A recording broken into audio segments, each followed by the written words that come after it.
म्हज्या भयणीन भावनो, आयज पळय जेजून कितें सांगलां पळय थंय, ताणें फिलिपाक फकत भायल्यान न्हय सारको भितरल्यान वळखलो. आनी हे भाशेन जेजू आमी खूंय हास तें सगळें तो जाणो. हेच भाशेन आमकां तो वळखता, फकत भायल्यान न्हय पूण भितरल्यानूय. हाका लागून पयले सुवातेर आमी भियोंक फावना. देव आमकां राखता आनी सांबाळटा. त्या भायर देव आमकां सगळें आपलें दाखयता, आपलें उतर दिता. आनी देव कशे भाशेन आसा तें पर्यंत आयज ताणें फिलिपाक आनी नथानेलाक कळयलें.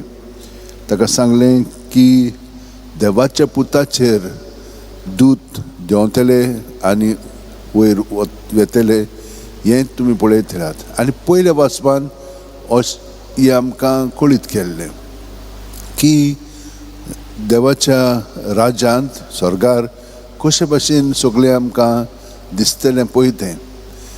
देवाचो सिंहासन कसो आसतलो, थंयसर तो कसो आसा, ताचें रूप कशें आसा आनी ताचो पूत येता तें दाखयल्लें आसा.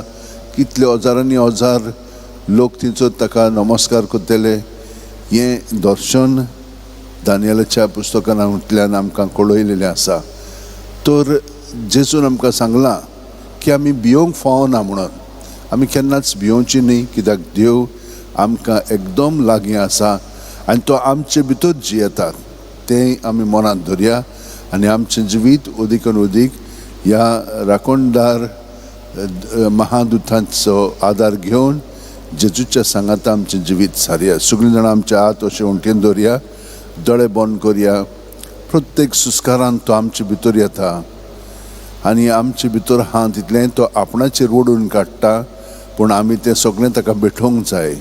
आमची चिंतना भावना चाल आनी भितरल्यान जी संरचना म्हणजे स्ट्रक्चर्स आसात ते आमकां कंट्रोल करतात.